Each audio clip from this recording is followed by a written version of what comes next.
우리는 지금 교회력에 따르면 대림절을 지금 보내고 있습니다. 대림절이란 지난번에도 말씀드렸던 것처럼 다시 오실 우리 예수님을 기다리는 절기가 바로 대림절입니다. 그리고 이런 다시 오실 주님을 기다리는 이 대림절은 아주 당연하게 그래서 종말과 연결됩니다. 그러므로 대림절은 다른 말로 이야기하면 한편으로는 곧 종말을 기다리는 절기라고도 말할 수 있을 것입니다.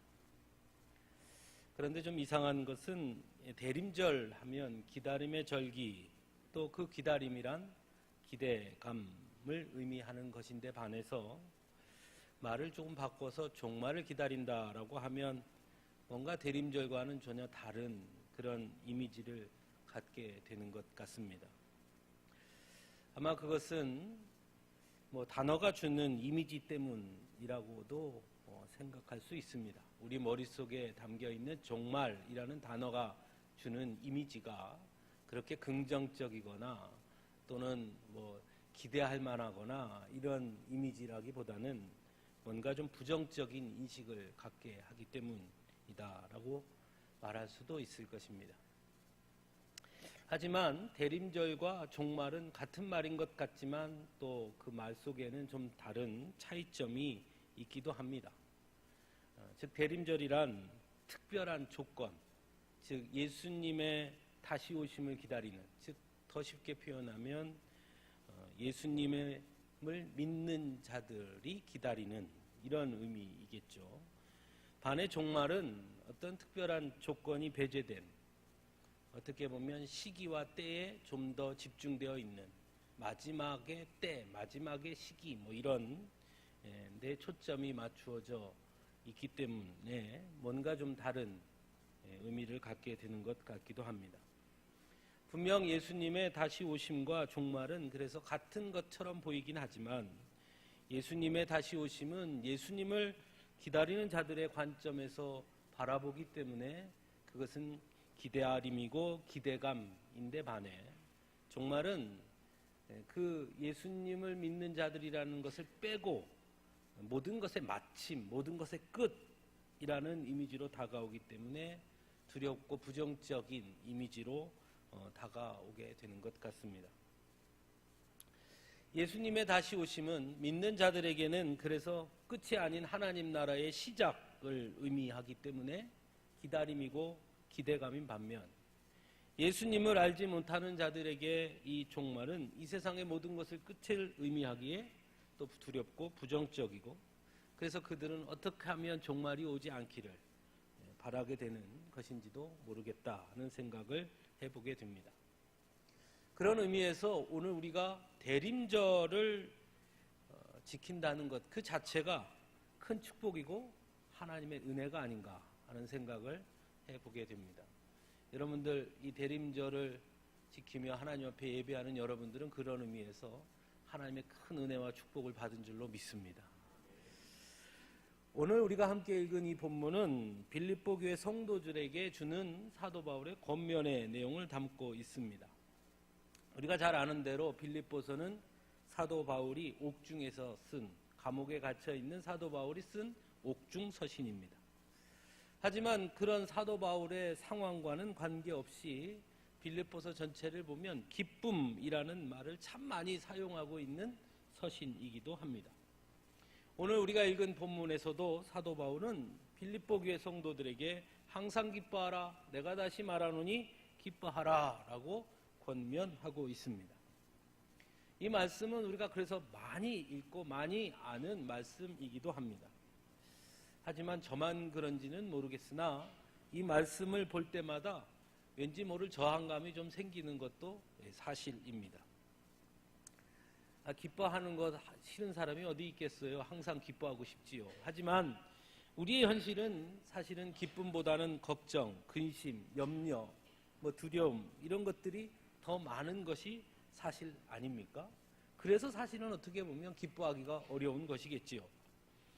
그래서 항상 기뻐하라라고 말하면 속으로 이런 마음이 드는 것도 사실입니다. 뭐 기뻐할 게 있어야 기뻐하지, 기뻐할 것도 없는데 뭐 마냥 어떻게 기뻐하란 말이야, 이런 생각이 들면서 퉁명스러운 대꾸가 우리 내면에 일어나는 것을 경험할 때가 있습니다.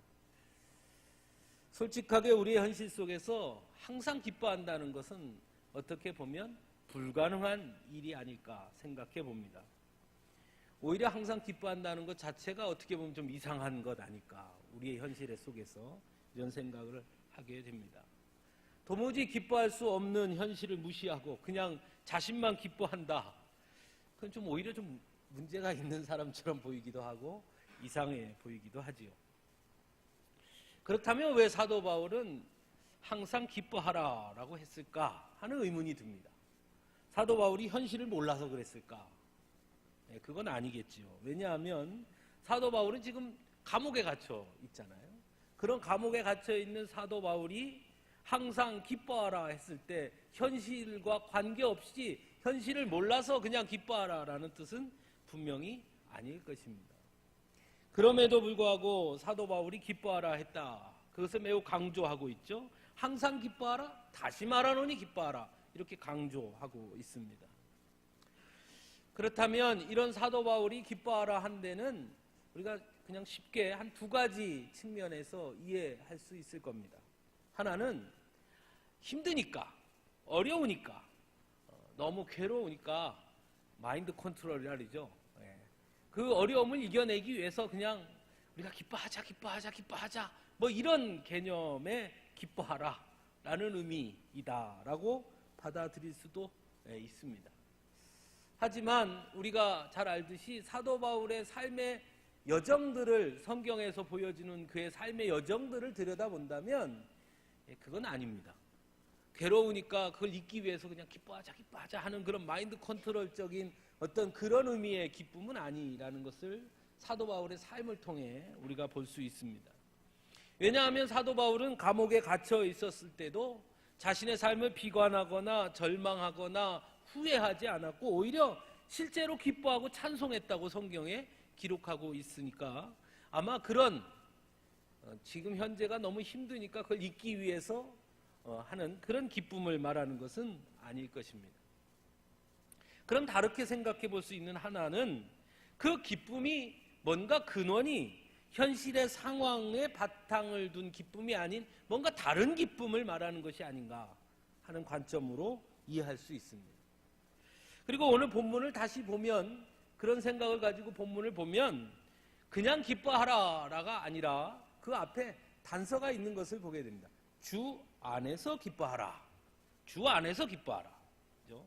현실 속에서의 기쁨이 아니라 주 안에서 기뻐하라라는 것이죠. 그렇다면 이제 문제는 그 주 안에서 기뻐하라라는 말의 의미가 무엇인가 하는 것입니다. 빌립보서 4장의 시작은 그러므로라는 접속사로 시작됩니다. 그러므로라는 말로 시작된다는 것은 곧 3장의 내용과 뭔가 연결점이 있다라는 것을 말해주는 것이겠죠. 그리고 3장의 내용을 좀 더 자세히 들여다보면 빌립보 교회 성도들에게 사도 바울이 하나님의 부르신 부름의 상을 향하여 달려가자, 그리고 우리의 시민권은 하늘에 있다, 이것을 전하고 있는 내용이 3장의 내용입니다. 그리고 그러므로 주 안에서 우리는 기뻐하자, 이렇게 되는 것이죠. 현실을 생각해 보면 누구보다 하나님의 부름의 상을 향하여 달려가노라라고 고백했던 사도 바울은 지금 사실은 감옥에 갇혀 있고요. 빌립보 교회 성도들에게 너희는 하늘의 시민권자다라고 말하지만 실제적으로 빌립보 교회 성도들은 대부분 그 당시 로마 시민권을 가지고 있었던 사람들이었습니다. 즉 하나님의 부름의 상을 향해 달려가는 삶은 사도 바울을 보니까 그 삶은 고난이구나, 감옥에 갇히는구나 하는 것이고요.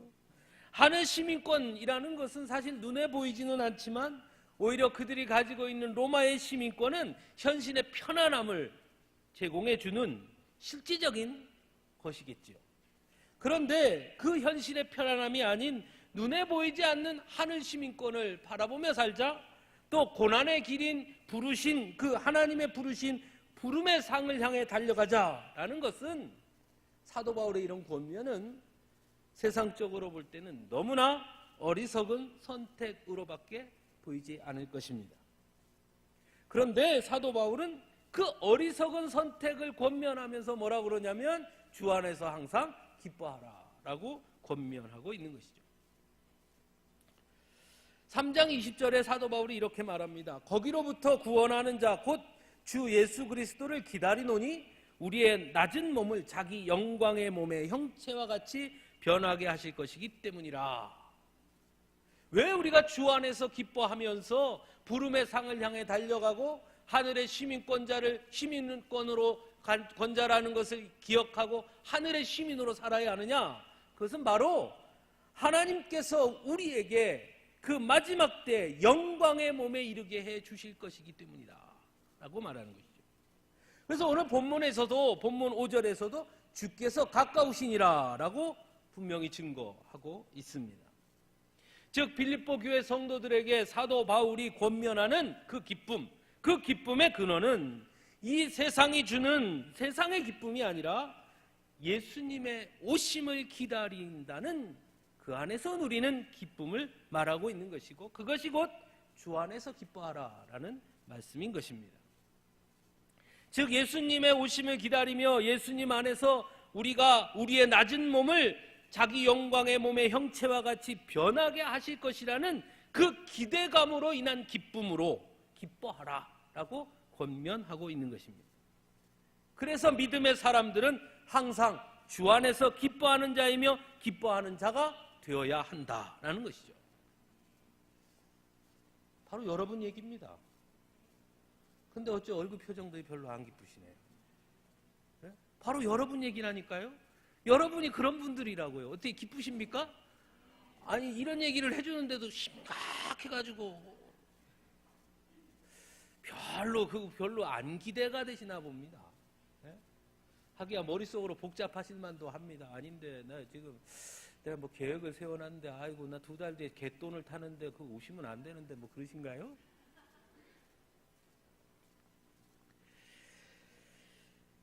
우리가 말하는 믿음이란 뭐 여러 가지가 있지요. 그러나 이 대림절에 주님의 오심을 기다린다라는 것과 연결되어 믿음이라 말한다면 다른 것 아니고 주님은 다시 오실 것이고 그때는 우리가 말씀대로 영광의 자리에 서게 될 것이라는 것을 믿는 것, 그것이 우리의 믿음 아닙니까? 맞지요? 그렇게 다들 믿으십니까? 별로 또 그것도 안 믿으시는 것 같아요. 그래서 그 믿음이 있다면 비록 우리의 현실은 지금 고통이고 어려움이고 소망이 없어 보이고 사망의 음침한 골짜기 같은 길을 걷는 것 같을지라도 기뻐할 수 있다라는 것입니다. 그 기쁨이 여러분들에게 충만해지기를 간절히 소원합니다. 두 번째로 오늘 사도 바울은 오늘 본문에서 너희 관용을 모든 사람에게 알게 하라라고 이제 권면하고 있습니다. 여기서 관용이라는 말 제가 국어 사전을 찾아보니까요 이렇게 되어 있습니다. 남의 잘못 따위를 너그럽게 받아들이거나 용서함, 이게 관용이라는 말입니다. 즉 그냥 쉽게 표현하면 용서하라는 것입니다. 그죠? 그런데 용서에도 두 가지가 있습니다. 하나는요 소극적 용서입니다. 예를 들어서 누군가 저를 빵 때리면 제가 탁 맞고 참는 겁니다. 그 용서죠. 대항하지 않고 대꾸하지 않고 피해를 받는데 대꾸하지 않고 대항하지 않습니다. 그리고 속으로 내가 참지 뭐 용서해 주자 이렇게 생각하는 거죠. 이게 소극적 용서입니다. 그러니까 즉 혼자 용서하는 것이죠. 그런데 문제는 이런 용서는 상대방이 내가 자신을 용서해 줬는지 또 자신이 용서를 받았는지 알 수가 없지요. 그렇죠? 누군가가 저에게 피해를 줬는데 제가 그 사람에게 괜찮아, 나 당신 용서했어 말하지 않고 혼자 용서하는 거죠. 용서하자. 그리고 말면 그 사람은 내가 자신을 용서했는지 또 자신이 용서받았는지를 모르지요. 알 수가 없지요. 그에 반면에 적극적 용서가 있죠. 피해를 입은 자가 먼저 가해자에게 손을 내미는 용서, 말입니다. 그죠? 오늘 본문에서 말하고 있는 관용을 베풀라 하는 그 말씀은 뒤에 보면 뭐라고 되어 있냐면 모든 사람에게 알게 하라 라고 권면합니다. 즉 사도 바울의 권면은 적극적으로 용서하라 라는 것입니다. 그렇게 해야 하는 이유가 있다는 거죠. 그 이유가 뭐냐? 주께서 가까우시니라 라고 증거합니다. 용서하되 적극적으로 용서해라. 용서하되 미루지 말고 용서해라.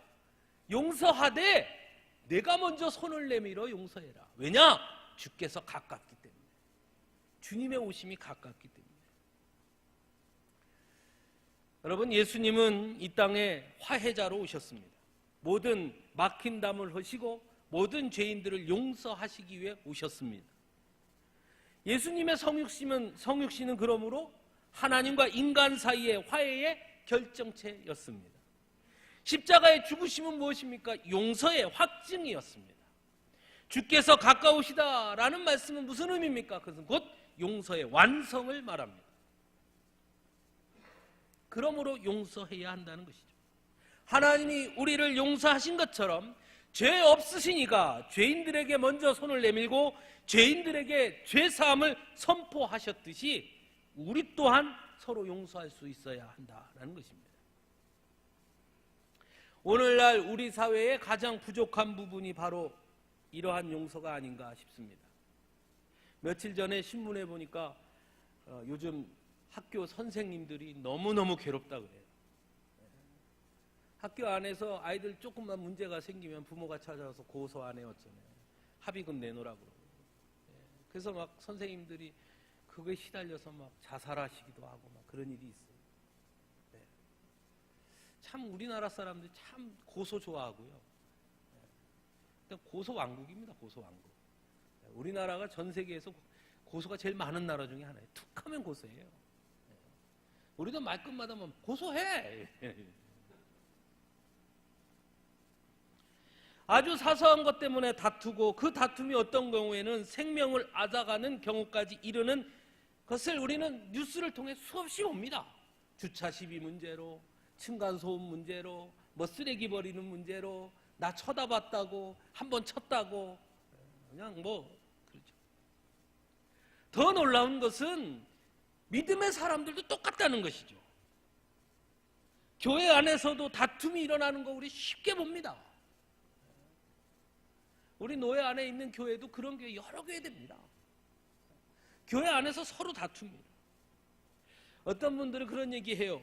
세상 사람들보다 교회 사람들이 서로 분열이 일어나고 서로 다툼이 생기면 화해하는 것이 훨씬 더 어렵다. 왜냐? 세상 사람들은 좀 싸우고 나면 누가 가운데 껴서 술 한잔 하면서 잊어. 그럼 잊는다는 거예요. 근데 교회는 그게 안 된다는 거예요. 더군다나 교회 사람들은 서로 하나님의 뜻을 내세우기 때문에 절대로 화해가 안 된다는 거예요. 내가 하나님의 뜻에 합당하고 넌 아니야. 이러니까 절대로 화해가 안 된다. 근데 성도 여러분, 잘 기억하십시오. 아닙니다, 그거. 용서와 관용보다 앞선 하나님의 뜻은 없습니다. 여러분, 그거 절대 잊지 마세요. 무조건 먼저 손을 내밀고 용서할 수 있어야 하는 것입니다. 왜냐? 그것이 예수님의 정신입니다.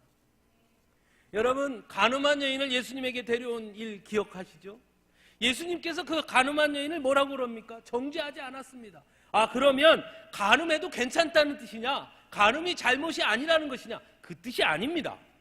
가늠은 분명 하나님 앞에 잘못된 일이지만 그를 데리고 와서 예수님 앞에 세우고 마치 자신들은 그 사람보다 더 의로운 것인 것 마냥 그를 정죄하는 것, 그것을 예수님 거부하신 것입니다.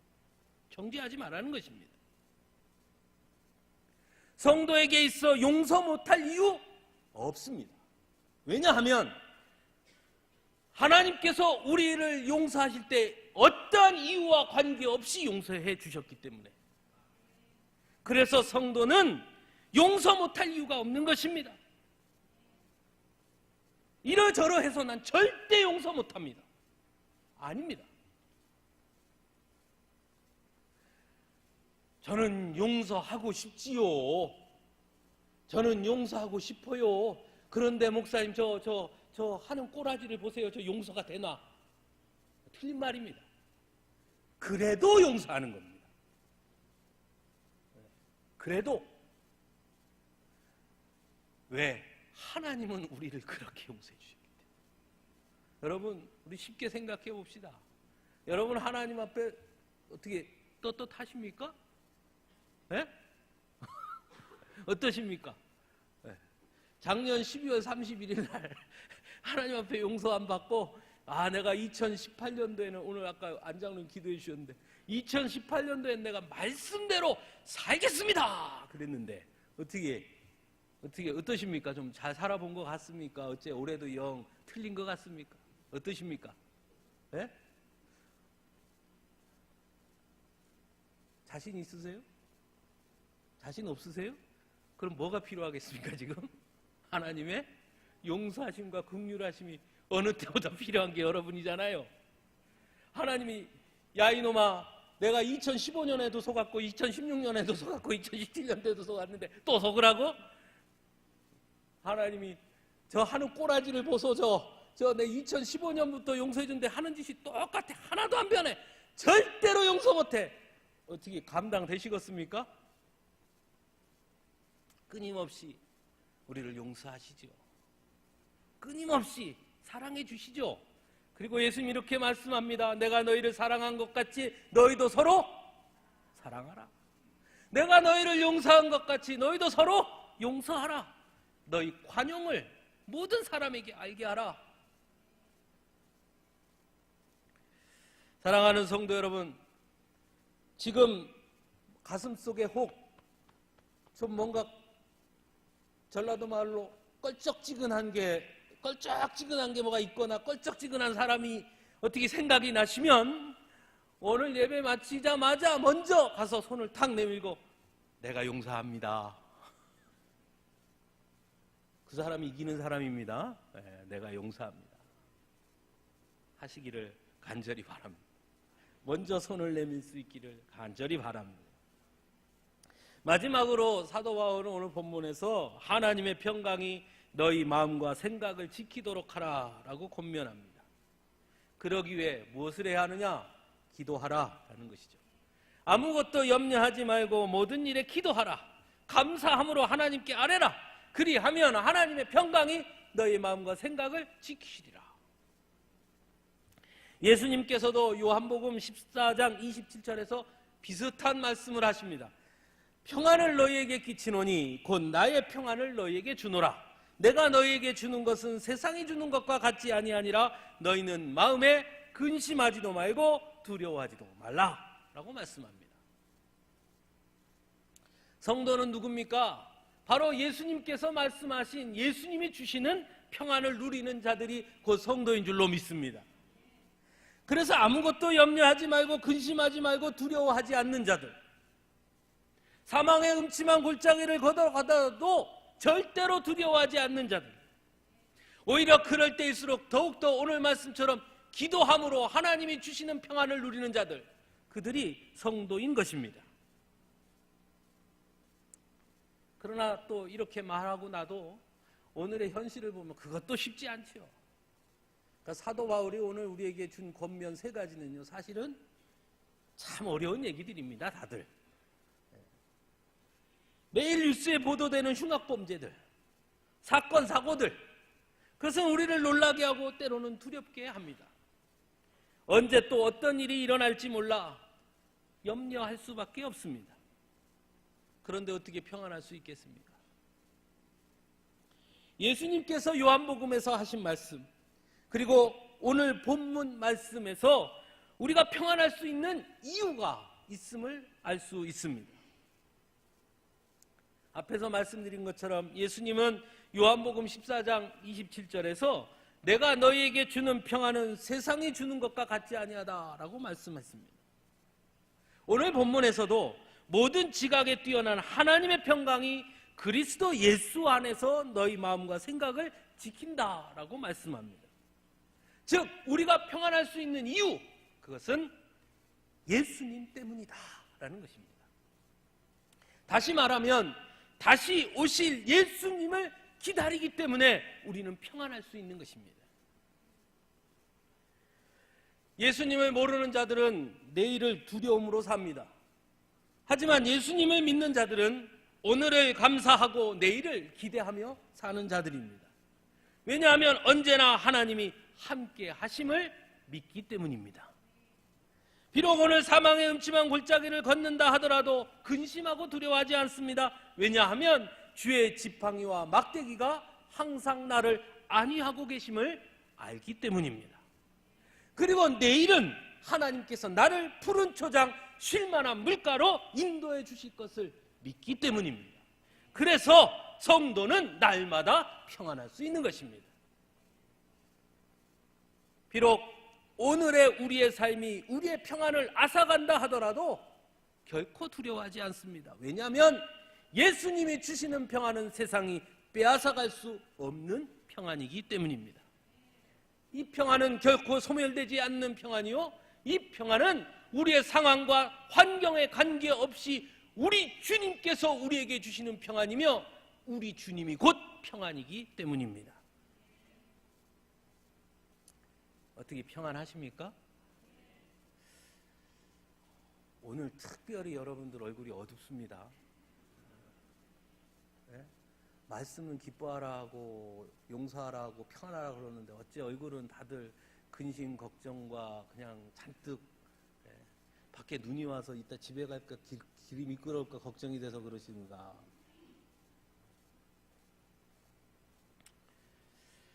사랑하는 성도 여러분, 하나님이 주시는 평안을 누릴 수 있기를 간절히 바랍니다. 왜 그런데 우리가 평안하지 못할까? 두 가지입니다. 두 가지. 첫째, 하나님이 주시는 평안이 무엇인지 몰라서. 그게 뭔지 몰라서. 여러분, 우리 그런 말 있죠? 돼지 목에 진주 목걸이. 돼지 목에다 진주 목걸이 걸어주면 돼지가 어떡합니까? 어떻게 좀 눕고 그럴 때 조심 좀 합니까? 모르지요. 그게 뭔지 몰라서 그냥 오히려 막 불편해하고 그냥 어떻게든 벗어 던질라 그러고 그러겠지요. 가치를 모르죠. 그것이 있음에도 불구하고 그것이 뭔지 모르는 거예요. 예수님은 우리에게 예수님이 주시는 평안을 우리에게 주신 줄로 믿습니다. 그 우리에게 주셨다고요. 우리 심령 가운데, 우리 마음 가운데, 우리의 삶 속에. 그런데 돼지목의 진주 목걸이 마냥 그게 뭔지 모르는 거예요. 그 평안이 무엇인지를 모르고 삽니다. 그래서 평안하지 못해요. 여러분, 예수님이 주시는 평안을 누릴 수 있기를 바랍니다. 그게 뭐냐고요? 질문해 보세요, 스스로에게. 우리나라 성도들의 제일 잘못된 점이 뭐냐? 고민하지 않고 바로바로 답만 얻으려고 그래요. 무슨 시험 쪽집게 하듯이. 목사님 이건 뭐예요? 탁 얘기해 주면 아하, 그리고 끝나는 거예요. 그러지 마시고 고민하세요. 예수님이 내게 평안을 주셨다고? 그 평안이 뭐지? 고민해야 돼요. 그렇게 깨닫고 알게 된 평안은 결코 빼앗아갈 수 없는 평안이 되는 것입니다. 두 번째로 왜 우리가 평안하지 못하느냐? 그 평안의 크기를 깨닫지 못하기 때문에. 그게 얼마나 큰 것인지. 그래서 자꾸 다른 것을 더 필요하다고 생각하는 거예요. 그 평안은 완전한 평안임에도 불구하고 완전함을 알지 못하고 내가 평안하기 위해선 돈이 더 있어야 될 것 같고 내가 평안하기 위해선 뭐가 더 많이 쌓여야 할 것 같은, 그래서 평안하지 못해요. 자꾸 다른 것에 눈을 돌려서. 사랑하는 성도 여러분, 성도는 다른 사람이 아닙니다. 성도는 예수님 때문에 기뻐하는 사람이 성도인 줄로 믿습니다. 성도는 예수님 때문에 용서할 수 있는 사람이 성도인 것입니다. 성도는 예수님이 주시는 평안으로 날마다 감사할 수 있는 자가 바로 성도인 것입니다. 그래서 우리 스스로 물어야 합니다. 나는 성도인가? 성도들이 되어야, 성도이어야 예수님의 오심을 기다리는 대림절을 지킬 수 있는 것입니다. 예수님 때문에 기뻐하고 예수님 때문에 용서하고 예수님이 주시는 평안을 누리는 자들이 예수님의 오심을 기다리며 마라나타 주 예수여 어서 오시옵소서 할 수 있는 겁니다. 그걸 누리지 못하는 자들은 예수님이 오시면 아이고 잠깐만요 주님 잠깐 기다리십시오 내가 아직 준비가 덜 됐습니다 하게 되는 거예요. 여러분은 대림절을 기다리는 성도들이십니까? 아니면 세상의 끝을 바라보며 두려워 떨고 있는 사람들입니까? 말세가 가까울수록 주님 다시 오실 날을 기다리며 오 주여 오시옵소서 우리 주님 오시면 내가 주와 함께 왕노릇하리라 찬송하며 기다리는 자들입니까? 아니면 세상에 종말이 다가온다고 그러면 무섭고 떨리는 마음으로 물 사고 라면 사고 어떠십니까? 어디 자리에 서 계십니까? 예수님의 오심을 기다리는 자들, 현실이 상황이 어떻게 변하더라도 절대로 빼앗기지 않는 기쁨과 절대로 빼앗기지 않는 평안을 누리며 모든 이들을 용서하고 모든 이들에게 관용을 베푸는 그런 자들, 우리 서강주교회 성도들이 그런 자들이 될 수 있기를, 그런 아주 멋있는 성도들이 되시기를 간절히 바랍니다. 그러니까 좀 웃으십시오. 이렇게 기뻐하라 그랬는데도 그래도 안 웃습니까? 좀 웃어봅시다. 자, 한 3초 동안 이빨이 보이도록 입을 벌리고 있으세요. 환하게 웃으세요. 환하게. 네.